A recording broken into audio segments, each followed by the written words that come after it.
Hello number-curious friends, welcome to the channel where we talk accounting and finance. There was a request and we deliver.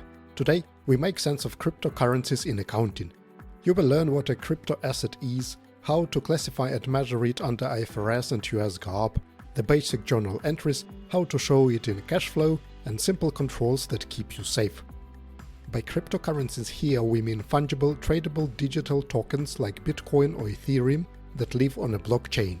We won't be covering your own token issuance, NFTs or stablecoins with special rights.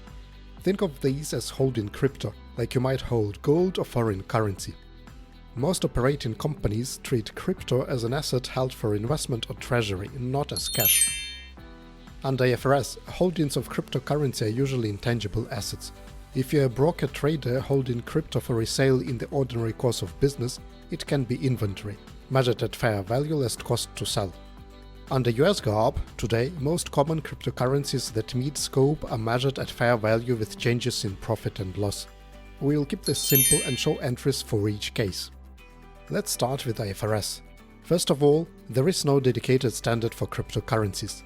Second, cryptocurrency is not cash. Why? Because to be considered as cash or cash equivalent, they need to be readily exchangeable for any goods and services. And this is not the case. Yes, more and more merchants may offer to accept it, but there is no such obligation. In addition, cash and cash equivalents should have insignificant risk of changes in value, which we all know is not the case for most cryptocurrencies. Have a look at our video 33, which is dedicated to cash. So, having considered all factors, IFRS Interpretation Committee decided the following. For cryptocurrencies which are held for sale in the ordinary course of business, basically in a broker trading activity, IS2 inventories should apply. And if IS2 is not applicable, an entity applies to holdings of cryptocurrencies IS38, intangible assets. Let's have a look at the intangible assets model first. Initial recognition of a cryptocurrency on the balance sheet is done at cost, which is purchase price plus directly attributable fees. After that, you would usually use the approach of costless impairment. If there is an active market, some choose a revaluation model, but many stay with the cost model. If price drops below carrying amount, you would record impairment. If it later recovers, reversal is allowed for most intangibles under IFRS. As a result, under IFRS, cryptocurrency will behave as a typical intangible asset. If you want details, check out our videos 20 and 21. Another way to record crypto under IFRS as a broker-trader inventory.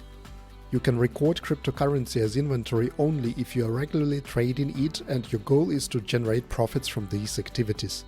In this case, it is measured at fair value less cost to sell, with changes recorded in profit or loss each period. And of course, everything needs to be disclosed in annual reports. Now let's have a look how cryptocurrencies are treated under US GAAP.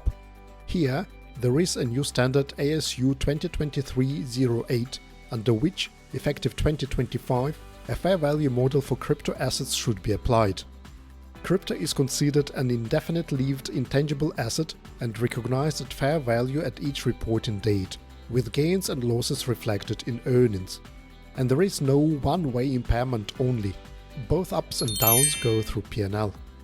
Let's run through a few journal entries and see how cryptocurrencies are accounted for in practice. But before we move on, if you find our lessons useful, please take a moment to hit the like button, subscribe to our channel or leave a comment. That's very important for the channel, and thank you for being with it. This means a lot. We start with the purchase of crypto. Let's imagine we are buying crypto for $5,000 in cash. Under IFRS, we record it as an intangible asset according to the cost model.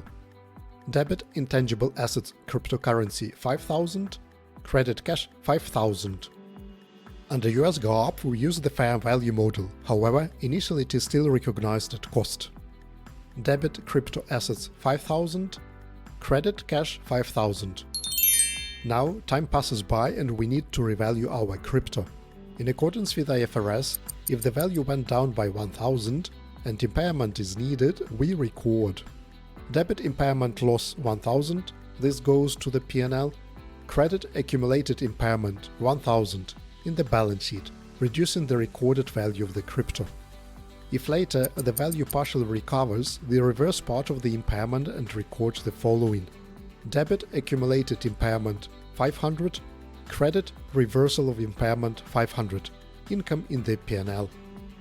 Under US GAAP, if the fair value goes down, we record debit unrealized loss on crypto 1000, this goes to the P&L, credit crypto assets 1000, decreasing the assets on the balance sheet.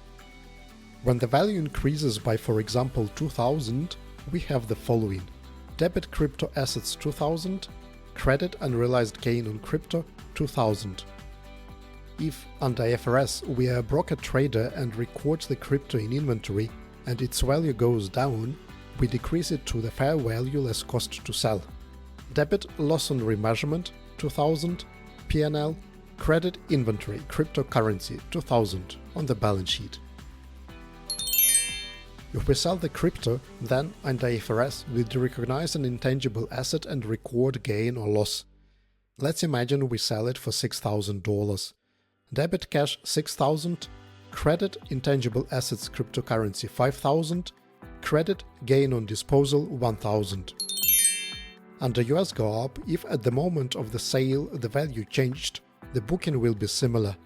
Debit cash 6,000, credit crypto assets 5,000, credit gain on sale of crypto 1,000. What if you receive crypto as a payment from your customer or pay your supplier in crypto? Then you need to measure the sale at the fair value of the crypto at contract inception or delivery time per your revenue rules. For example, if at the moment of the transaction the total value of the sales was $3,000 in crypto, you record the following: debit crypto assets 3,000, credit revenue 3,000. Now paying a supplier. Let's assume we buy inventory for $2,400. And let's assume that crypto that we currently have on the balance sheet depreciated in value at the point of payment to our supplier. Paying a supplier in crypto will look like this: debit inventory 2,400, debit loss on crypto 200, here we reflect the 200 depreciation in value of crypto, credit crypto assets 2,600, we remove the total cost from the balance sheet. The loss reflects using crypto whose carrying amount exceeds its value at payment. And here are some real-life examples. The most prominent one is Tesla. As at 31st of December 2024, Tesla reported 11,509 bitcoins at cost of $386 million and fair value $1.1 billion. And it provides a roll forward between opening balance and ending balance. We see that Tesla recorded 589 million of unrealized gains here. And this is after the adjustment of 303 million due to the new crypto standard in accordance with US GAAP, which we discussed earlier. So you see, Bitcoin was quite a profitable investment for Tesla. Bitcoin is reported on the balance sheet under digital assets. As of September 2025, Tesla still held all 11,509 Bitcoins, and the digital assets increased to 1.3 billion. This increase under the new US GAAP rule is reflected through gains and losses in P&L.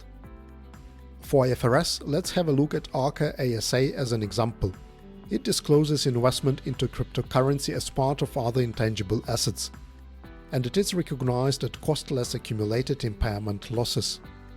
As of December 2024, this investment was 281 million Norwegian krones. It is also stated that in 2023, a previously booked impairment loss from cryptocurrency of 143 million was reversed. So you see, it fluctuates a lot. How is crypto reflected in the cash flow? In the cash flow statement, purchases and sales of crypto by a normal operating company are usually reflected in investing cash flows.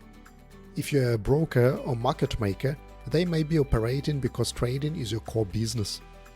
Crypto is also not cash in most frameworks, but when you buy or sell crypto for foreign currency, you will still have forex gains or losses on the cash leg. Also note that tax rules vary by country. Trading gains and using crypto to pay suppliers can be taxable events. Keep all records and check local rules. Crypto needs strong controls. What are the key ones? Custody and keys. Use reputable custodians or cold storage for self-custody.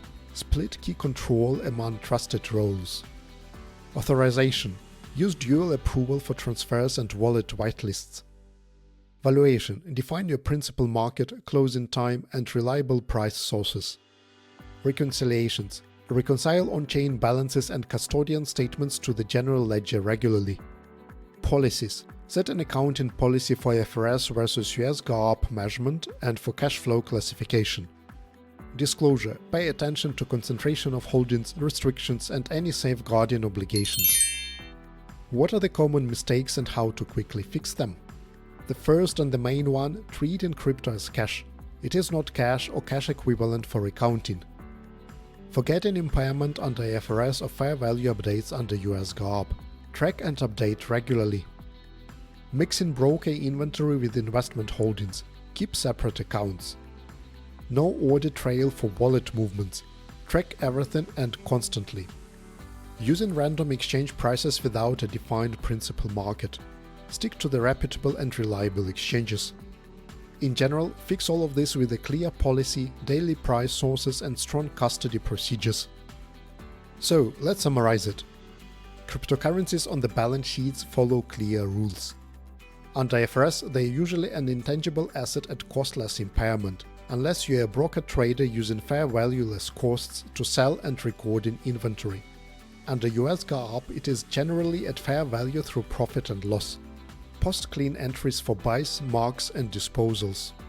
Lock down keys and price sources. And that's your crash course in crypto. I will post a few links in the description, which you can check out for details on accounting of cryptocurrencies. If you have other questions, post them in the comments below. Thank you for watching. If you enjoyed this lesson, hit like, subscribe, and ring the bell so that you don't miss the next video. See you soon and keep those debits equal to your credits.